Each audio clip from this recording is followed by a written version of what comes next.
On July 12, 2016, a small nation stood its ground against the superpower and prevailed. Scarborough Shoal lies in the heart of the West Philippine Sea. The West Philippine Sea lies within our 2.2 million square kilometer exclusive economic zone. It powers the future of the Filipino people and carries 40% of global trade. In 2012, Philippine and Chinese vessels faced off at Scarborough Shoal after China blocked the arrest of its fishermen, leading to a standoff, a confrontation that led the Philippines to The Hague, where principle triumphed over power. There is no 9-dash line. The West Philippine Sea is the inheritance of the Filipino people. This is our mana. This is the way forward. This is the Unsinkable Spirit.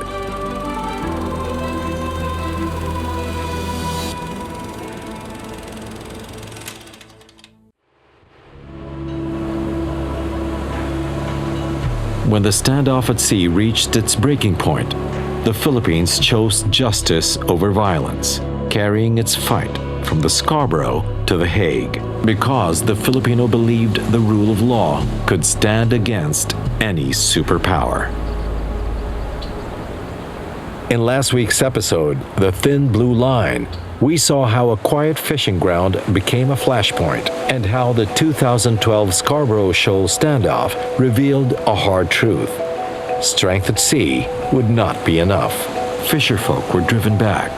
Ships held their line, and the nation chose restraint over escalation. So we turned to lawfare, defending mana, not with weapons, but with the rule of law.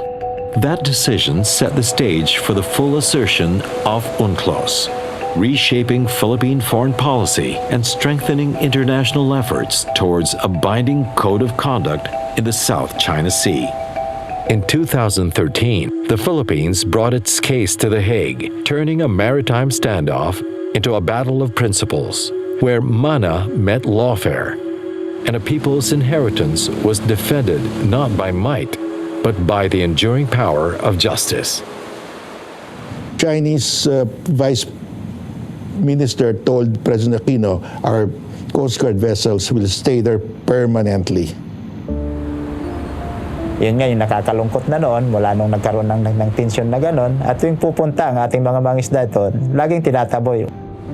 Ngayon po, tumabi po kami sa gilid ng bahura ng Scarborough para po mangawil po kami ng mga isdang bato.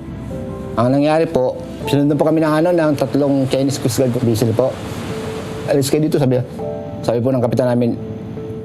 Ay, hindi kami aalis to, sabi sa amin itong Scarborough kayo aalis, sabi po ng kapitan namin ngayon.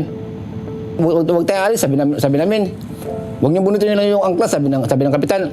Pero sabi po ng Chinese Coast Guard, ganun, sabi niya, bumalagbag na po yung yung pong nila yung sa Chinese Coast Guard po. Para bang action na po sila na i-water cannon na po kami. Sabi namin, Kap, iyan natin yung angkla para baka mahirap na try tayong water cannon, baka may lulubog tayo dito. Diba kaysa didikit pa kami sa kanila, lalayuan na lang namin yung mga payaw na dapat pinapangawilan talaga ng mga mangingisda natin. Minsan nga hindi na talaga sila nagpupursige dun sa Scarborough na yan. Pupunta na sila sa south. Pumunta po kami sa tabi, sa batuhan po, sa bahura po. Nakita namin yung mga corals po, wala na talaga, ma'am. Pagpunta po lahat ng mga corals doon. Fisherfolk faced empty nets and livelihoods slowly eroded. Scarborough was not spontaneous, but a deliberate test of resolve. The Chinese seized the paracels from the South Vietnamese in 1974. After the Americans withdrew already from Vietnam, the Chinese Navy personnel who participated in that battle of the paracels later on told the story that they prepared for that battle for almost a year. In other words, they planned, they trained, they baited the South Vietnamese, they sent fishermen to fish there to be very prominent, but they were hiding already in the other islands. And so when the South Vietnamese went there to drive away the other Chinese fishermen, suddenly the Chinese Coast Guard vessels, Navy vessels appeared. They were prepared. PRRM has spent over 7 decades in rural development. We were biased in favor of farmers, and the fisherfolk told us, food is not just rice, it is also fish. The Philippines is more than 300,000 square kilometers of land.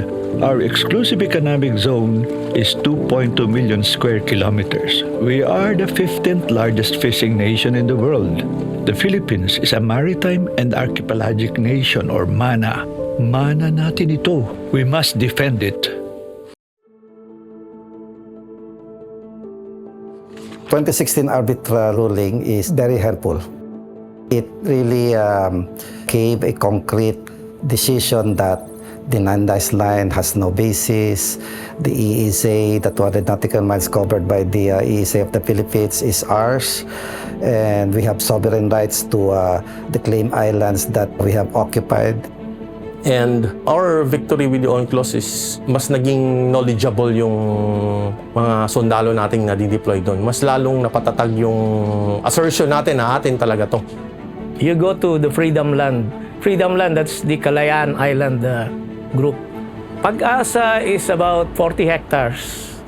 It's the biggest island in the Kalayaan Island group, which we call Kalayaan now, Kalayaan Municipality. So it's much better if we're going to talk, we talk all together. And that's what happened during the 2002 Code of Conduct. It's a multilateral agreement among the claimant countries. I hope this can be settled through diplomatic means. Though we are happy that we now have the UNCLOS ruling, which is to our advantage, I don't think China will give up their claim or recognize the UNCLOS ruling. Let them know that this has been ours ever since, that the Marines have been there ever since. We never left that area. And we hope now that it has gained international attention, they should be proud that we called Filipinos fighting for their own sovereignty and territory.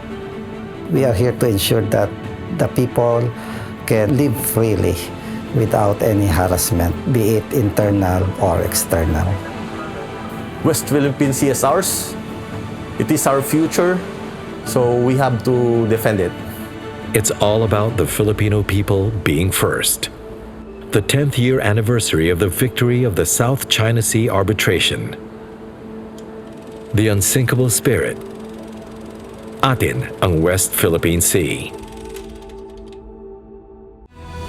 This is our mana. This is the way forward. This is the Unsinkable Spirit.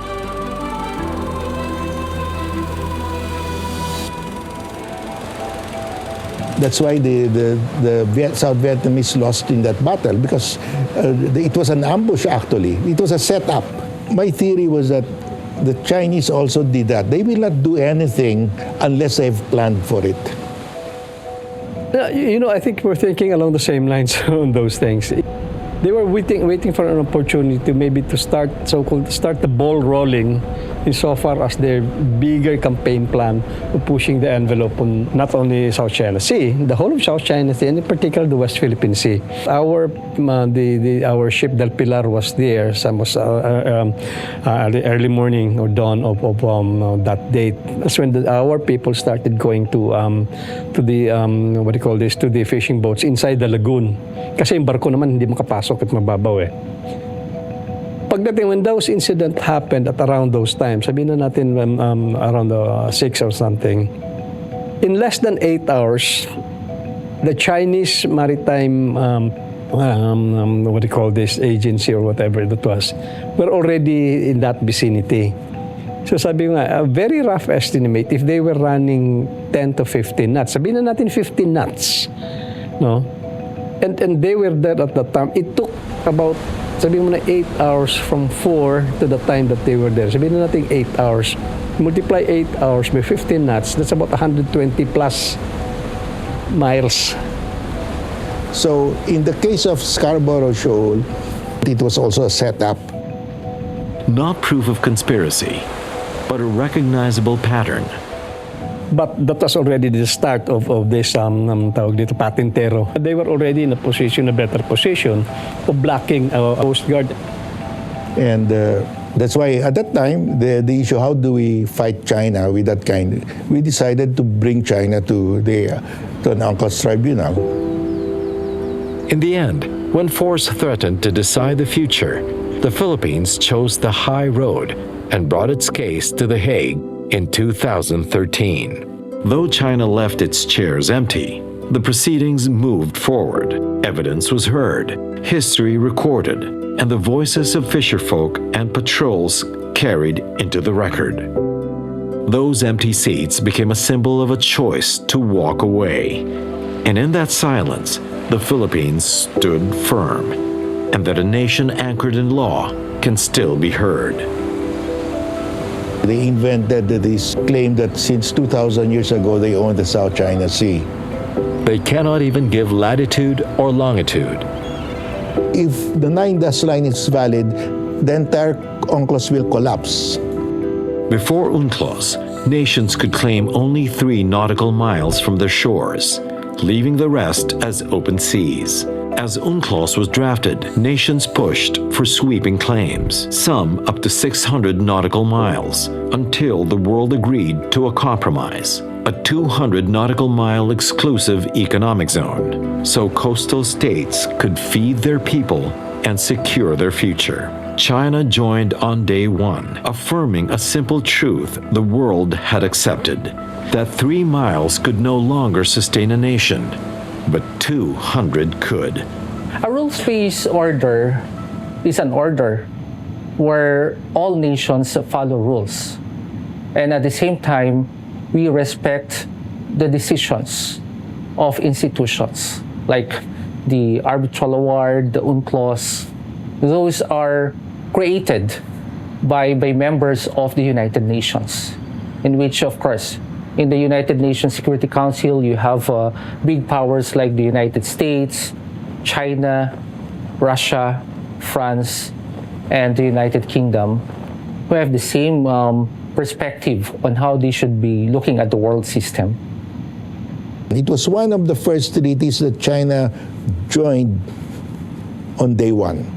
And China, being a developing country at that time, lobbied together with the developing countries like Indonesia and the Philippines for a very long exclusive economic zone. China even strongly supported the 200 nautical mile easy. But when UNCLOS was approved and China ratified, they want to deny us now our own 200 nautical mile EEZ. The cost of that denial is not abstract. It is measured in empty nets, rising prices, and less food for Filipinos, in energy left untapped, and in fish taken from our own waters, only to be sold back to us at a higher cost. The lowly galunggong, which indeed had that appellation of being the poor man's food, is hardly that anymore when it's even more expensive than pork. Or well, maybe sometimes even beef, at least definitely more than chicken. Nakakagigil talaga. Kasi una-una, imbis na mga kapwa natin Pilipino na mangingisda, ang makinabang, sila ang nakikinabang at ibinebenta sa atin mismo. Tayo yung umaangkat. Na ang alam natin is huli nila, pero doon mismo sa katubigan natin hinuhuli.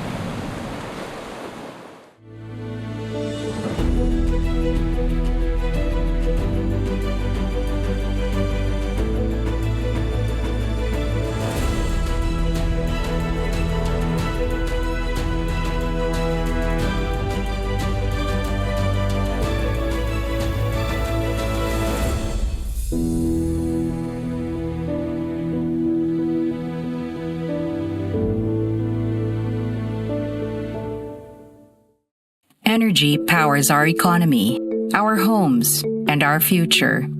But with rising fossil fuel costs, environmental challenges, and increasing energy demands, the Philippines must look to more sustainable solutions. The Philippines ranks 105 out of 120 countries in the Energy Transition Index, lagging behind its Southeast Asian neighbors. But despite this, the country is making progress. Renewable energy now contributes 50.2% to our energy mix, and new technologies are opening doors to marine-based energy sources.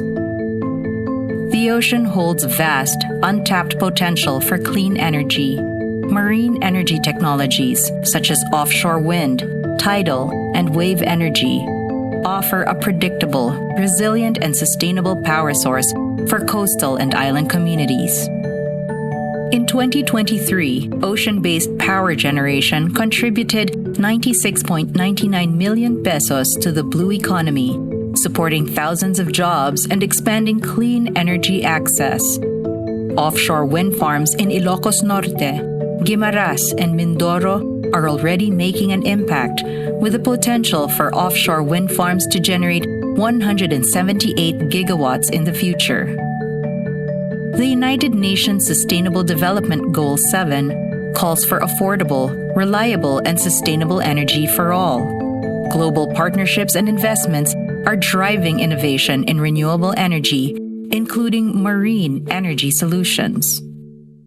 The Philippine government is taking action. Under the National Energy Efficiency and Conservation Plan, the goal is to achieve 35% renewable energy by 2030 and 50% by 2040. This includes streamlining renewable energy projects, encouraging international investment, and establishing a green energy market to promote clean power alternatives. By investing in marine energy, offshore wind, and sustainable technologies, we can reduce dependence on fossil fuels, protect our environment, and power a cleaner, more resilient future. The future of energy is here. Let's harness the power of our oceans and drive sustainable progress together. This is our mana. This is the way forward. This is the Unsinkable Spirit.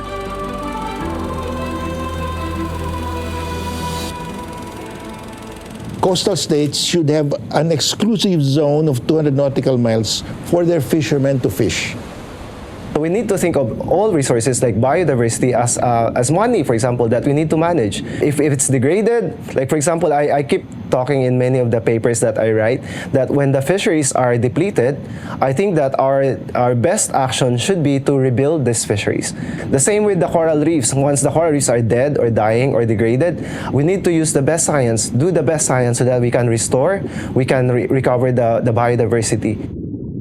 And of course, we know that fish is the number one source of protein for Filipinos. It's that protein deficiency which is precisely causing this problem with severe malnutrition and stunting. And so, for that reason, the incidence of child malnutrition and stunting is much higher in the Philippines than in some of our immediate neighbors. And so, it translates in turn into our education outcomes. The Philippines' low PISA scores reveal more than gaps in learning. They expose a crisis that begins long before the classroom. Nearly 1 in 4 Filipino children suffer from chronic malnutrition, and with 90% of brain development occurring before age 5, hunger can permanently limit a child's ability to learn. These scores are not a failure of students, but the measurable cost of food insecurity, an educational crisis rooted in empty plates, not empty potential. The crisis of malnutrition and stunting, the crisis of education, and the crisis of our agriculture being in such a sorry state today, they're all intertwined. And in the end, it really traces back to our agriculture and fisheries sector, which provides the food in our economy and in our society. The Scarborough Shoal incident was more than a maritime standoff. It was a trigger. Blocked waters meant empty nets and rising hunger.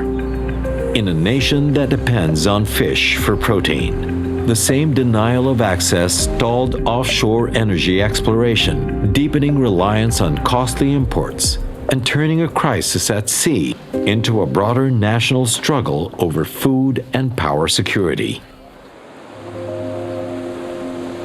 The Filipinos and the Vietnamese have a much longer history of cooperation. Sa pangingisda namin noon kumpara sa ngayon, noon kasi May mga nakakahalubilo kami ng mga ibang lahi katulad ng mga sa Vietnam pag pumapalawad kami dyan sa West Philippine Sea. Sa Scarborough, napakalaya talaga dyan. Makakita kami ng ibang lahi, sama-sama lang talaga dun sa area. Wala po kaming nakita na nambubuli sa amin. Maliban sa mga nangyari noon sa mga China na talagang mula nung nagkaroon ng tensyon at nagkaroon nga ng standoff dahil doon sa mga ganong pangyayari. What we need is to create this kind of it's really a patient and persistent heroism. Yung mensahe ko lang sa gobyerno na gusto ko lang na may paglaban nila para sa mga kabataan na mayroon pang generation na mangingisda, na mayroon pa silang maasahan na hanggang sa paglaki nila, marami pang makukuha ng isda. Laban lang po tayo, ma'am. Walang bitawan. Atin to eh. Atin po yung Scarborough, ma'am. Laban lang, ma'am, habang may buhay.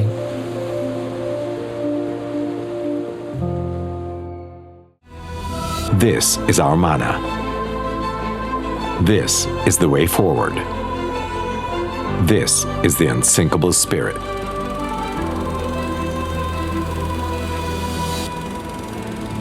What began at sea became a national crisis, linking food insecurity, malnutrition, and a growing power crisis into one shared consequence because of the conflict. Since the Philippines is an archipelagic country, about 70% of our territory is surrounded by waters. If you would imagine that potential, 70% of our economy would rely from the blue ocean. Like say for example, for liquefied gases and at the same time for undersea minerals. How much income would the Philippines generate from that? It is where our power and energy is being sourced. It's also where our internet service that provided to us, it goes underwater. A lot of other things that we practice in daily living, it's connected with maritime. In the Supreme Court of the Philippines landmark ruling, Sagisag versus Executive Secretary, they nullified the joint marine seismic undertaking between the Philippines, China, and Vietnam, and restored full Philippine control over resources within its exclusive economic zone. In 2024, drilling led by Prime Infrastructure Capital Incorporated struck new gas within the Malampaya gas field service area, extending the life of the country's only producing gas field, while the much larger Reed Bank holds the potential to power the nation for generations, if the resolve exists to utilize it. Depending on the final strategy that the Philippines will adopt for this gas that we have, potentially, it could mean that 70 to 90% of our energy needs do not have to be imported anymore. The Philippines is the third country that has most expensive electricity. If we explore and exploit the resources in the West Philippine Sea, say for example, that would help us in our energy security for like 90%. Like in the West Philippine Sea, of course, the reason why it is being contested because of its potentials in liquefied gas and oil. So if you own your own gas, and assuming you can deliver that gas either through a floating LNG or eventually through a pipeline, I don't know what they'll use, you should easily be able to bring it down to 6 to 7 pesos, 5 to 6 pesos, more or less, on the generation rate. Methane hydrates are the fuel of the future. China has estimated that the methane gas in the South China Sea can fuel the Chinese economy for 100 years. Pag hindi natin masisecure, hindi natin ma-develop din. But how valuable is Scarborough Shoal to the Filipinos is that majority of the fishers use this as fishing grounds. Like the coral reef is the most diverse system on the planet. Yung dati-rati na halos sa lahat ng matapakan mo sa ibabaw ng mga corals ay may mga taklobo, pero sa ngayon siguro baka wala na po tayong halos makita. The harvesting of giant clams was one of the violations cited in the case. in our oceans. It's a source of the food that we eat on our tables. So that means that the more that we need to implement science, research to recover, rebuild the fisheries that's depleted or are collapsing, recover the coral reefs that are degraded or are dying. So I think this is the only way to ensure that the next generation of Filipinos and the Filipinos at the moment that's living, accessing and using these resources can sustain their needs for money, for food, for income from these resources. We need to secure so that we can enjoy the resources that would spur economic growth. It is the Philippines that should be given the jurisdiction to manage and have accountability of all these marine resources. There should have been a master marine spatial plan for development, which will include the designation of reserves, the designation of fishing grounds, the designation of exclusive zones for research, exclusive zones for increasing the productivity of fisheries, nesting grounds. Exercising sovereignty and sovereign rights in the West Philippines is interconnected with the blue economy. The Blue Economy Framework Act actually creates that council, creates the institutional agency or instrument in government to make sure that we have appropriate blue economy planning. As the fight for maritime rights unfolded, Francisco Benitez, now Director General of TESDA, authored the Blue Economy Act to transform sovereignty into opportunity. Ipasa na ho sana nila ang Blue Economy Framework Act. As reefs were destroyed and fish disappeared, environmental loss became economic loss, and that deepened into national insecurity. After more than 3 years of arbitration, the Philippines prevailed, restoring its standing, its lawful claims, and its future before the world. We would have walked into an ambush, sailed into an ambush. It's good that we exercise restraint, and instead of sending our Marines to Scarborough Shoal to retake our Scarborough Shoal, we sent our lawyers to The Hague to invalidate the 9-dash line, and we won a great victory. The case of Magallona, the archipelagic baselines which I penned, I knew that we would win. We questioned the validity of the 9-dash line, because the 9-dash line is clearly against UNCLOS. I said, it's so contrary to UNCLOS, it violates UNCLOS that the tribunal will have no choice but to declare it void. It cannot be a basis for claiming maritime zones. I was happy. I was glad that we are on the side of the law. And it gives our troops legal basis to also fight for our country. China chose not to appear, but absence does not halt justice. Now we are on a higher legal as well as moral ground to implement. It made life for the Navy easier. The Philippines became champion of this international law.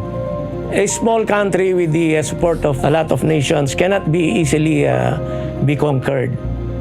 Because of the ruling, powerful navies now sail the West Philippine Sea. You know, getting the majority support of the whole world is already a victory for us. We know that most of the people of the world are indeed on our side.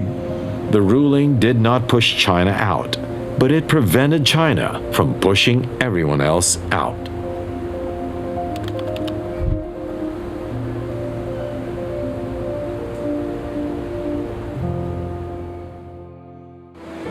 On July 12, 2016, a small nation stood its ground against the superpower and prevailed. Scarborough Shoal lies in the heart of the West Philippine Sea. The West Philippine Sea lies within our 2.2 million square kilometer exclusive economic zone. It powers the future of the Filipino people and carries 40% of global trade. In 2012, Philippine and Chinese vessels faced off at Scarborough Shoal after China blocked the arrest of its fishermen, leading to a standoff, a confrontation that led the Philippines to The Hague, where principle triumphed over power. There is no 9-dash line. The West Philippine Sea is the inheritance of the Filipino people. This is our mana. This is the way forward. This is the Unsinkable Spirit.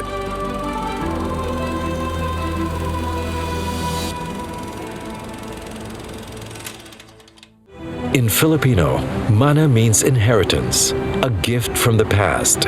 Ang West Philippine Sea symbolizes our future. 10 years ago, a small nation stood before the world, not with warships, but with the law. We have a full exclusive economic zone of 200 nautical miles from our archipelagic baselines, unimpaired by China's 9-dash line. This is our mana, and the promise is ours to keep.